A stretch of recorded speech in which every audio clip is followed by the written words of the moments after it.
Cameron-Cole, and I serve as the executive director and founder of the Brotherhood of Excellence Academy. We're on a mission of ending fatherless generations by preparing males for empowerment, entrepreneurship, enrollment, enlistment, and employment. Under the empowerment segment of our mission, we have launched a broadcast called Teaching Boys and Raising Sons. Again, we have started a broadcast called Teaching Boys and Raising Sons. We're going to be interviewing mothers or fathers or even joint couples who are actually raising sons. In some instances, they may be raising sons now. They maybe have already raised their sons, and so they have the opportunity to reflect on how did they prepare them for manhood, or how did they have conversations about police brutality. Let's not forget George Floyd, and what kind of conversations did that take place within their household. We want to share what these parents, these mothers, these fathers have learned on their journey of raising sons. So Teaching Boys and Raising Sons, everybody can get something out of it. It might be a leadership nugget. It might be something that you have been really wanting to hear other people's thoughts and opinions about it. Again, we are super excited for the opportunity under our mission and one of the components of our mission is empowerment. And so we are so excited to be able to offer these empowerment segments under our broadcast, Teaching Boys and Raising Sons. Let's get started.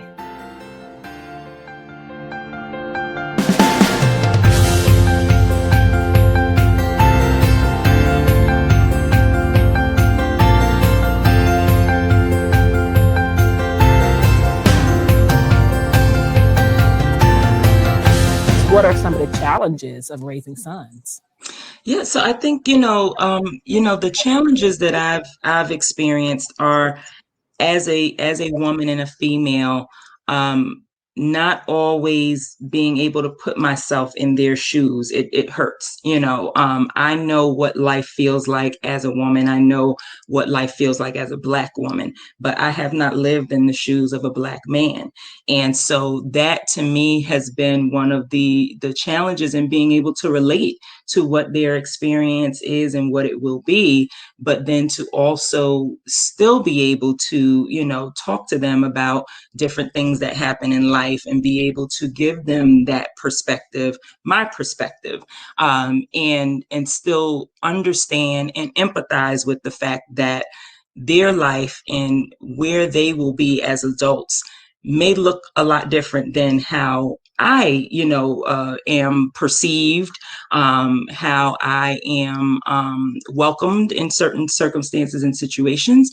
And, that piece is a challenge for me just because I know that they will have experiences that maybe I have not had, and that they will have to navigate some experiences in this world that I have not had to navigate. So being very cognizant of that, I try to be very open when they do bring up topics or when they do have circumstances that I haven't experienced, to be able to just be open and keep the dialogue open so that it's not a situation where, oh, well, I haven't experienced this, so you don't have to worry about it. That's really not reality.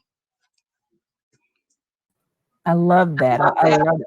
Let me kind of stay on that vein of how do you create that culture in your home where they're actually able to want to talk with you and really share and open their heart? Because sometimes not all men do that. So let me just say it that way. So again, how do you create that environment in your home where they are willing to talk about, their thoughts and really their feelings? Yes. I think it's a difficult dynamic. And I think with each of my children, because they're all so different, we've had to take very different approaches. But I think the one thing that we've done from when they were very young was giving them the opportunity to share their opinion and their thoughts in a very respectful manner, of course. I just had a conversation with my oldest son. We were in the car yesterday just about the difference between expressing your opinion and talking back. and how do you navigate those boundaries? And he's still trying to understand it, which is why we had this great conversation in the car. But I think what we did was we gave them opportunities to express their opinion, and we encouraged them to share their opinion. So even, as young as 3 or 4 years old, we say, well, hey, what would you like to do? Or how do you feel about that? Just to get them in the vein of being able to discuss their opinions and not feeling as though they're silenced in our house. But we also are, very traditional in some of our boundaries in terms of what a parent, can say and do, and, how that respect line is drawn. And so, we try to be very open and encourage conversation and communication, and, just really just instilling some of those simple questions like, well, what do you feel about that? Even if it's something in terms of current events, with our inauguration that just happened, I, sat down with the kids, and, they weren't as involved and enthused about it as I was, but, just being able to talk to them about, well, what do you think about the fact that, you're living history right now. You guys are living what is going to be in textbooks, when your children and your grandchildren are learning. Like, how do you feel about that? So just having those simple moments of engagement and conversation, I think, go a long way with helping them feel comfortable with sharing their opinions and ideas. And, like I said, each of them are very different. So my oldest is, like I said, he's calm, cool, collected, very reserved. So with him, over the course of the years, I've had to realize that there are different strategies that go along with that open communication. So for him in particular, car rides are the best time to talk. And, he's very open during car rides for whatever reason. So I make it a habit of having him come on rides with me, like, come on ride with me to the store, or come ride with me to the supermarket, just to have that opportunity for that open dialogue. The kitchen, for some reason, I don't know what it is about the kitchen, but the kitchen is kind of the place of conversation for him as well. So if I'm cooking or, cleaning up, he'll come in and want to engage. So I try to make sure that when he does engage, that I'm receptive and open, and I don't kind of brush that off, because with him as a teenager and as a, reserved teenager, I'm like, okay, we got to jump on these opportunities. When he wants to talk, I'm all ears, I'm listening. So yes. Mm-hmm. I love, because, and again, that practice doesn't stop when they become adults. So again, it's Right. that being attentive to say, oh, he's talking and he's still talking. What, continue on, son, continue on, Yes. whatever the case may Yes. be. Yes, I love yes. that. So I'll ask additional questions just to continue to probe. So if I see that he's in a talkative mood, I'm going to take that opportunity to just keep the conversation going so that he feels comfortable bringing information. And what I found is that in some respects, he'll tell me a little bit more than he would tell his dad. Like, I'll get the scoop on what's happening in school, and then we'll end up kind of talking about it as a family. It'll kind of come up, but it's kind of like, okay, I'll give mom the information and she'll probably relay it to dad, and then we'll have a whole conversation about it. It's kind of, I don't know how it worked in our dynamic, but that's kind of how it's worked. So we have really good conversations as kind of follow up to some of the tidbits that he shares with me when he shares. Awesome. No, what about Mm-hmm. the other two in terms of have you identified their place or their So the other two are very open. So they will come report out on everything that's going on, whether it's, oh, I just got some extra points in the game that I'm playing. I'm really excited about it. Or, okay, today was challenging, at school. I'm really tired.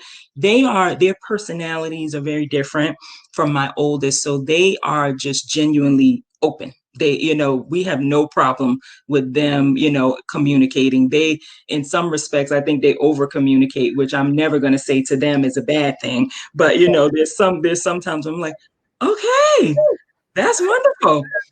I'm not really sure what that means, but good for you. Do you want to tell me a little bit more about what are you talking about?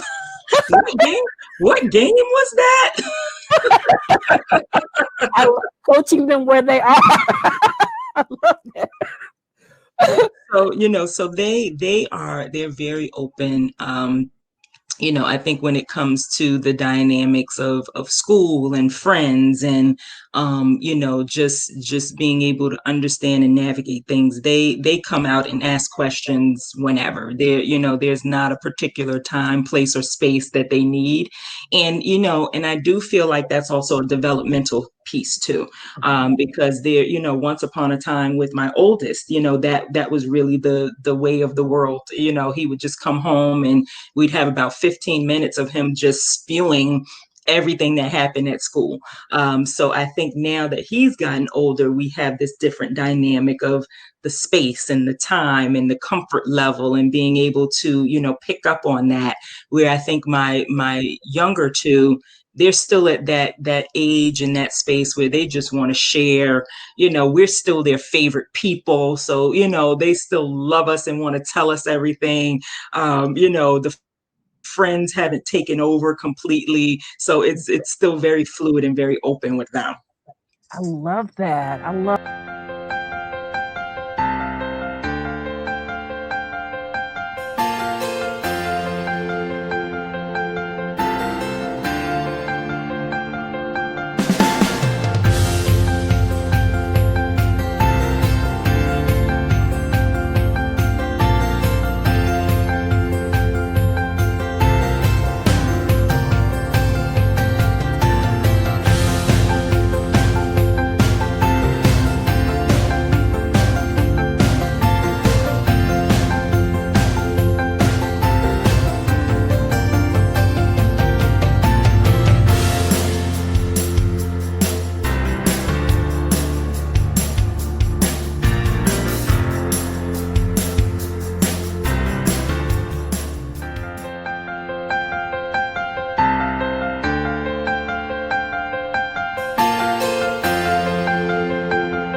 Thank you so much for watching.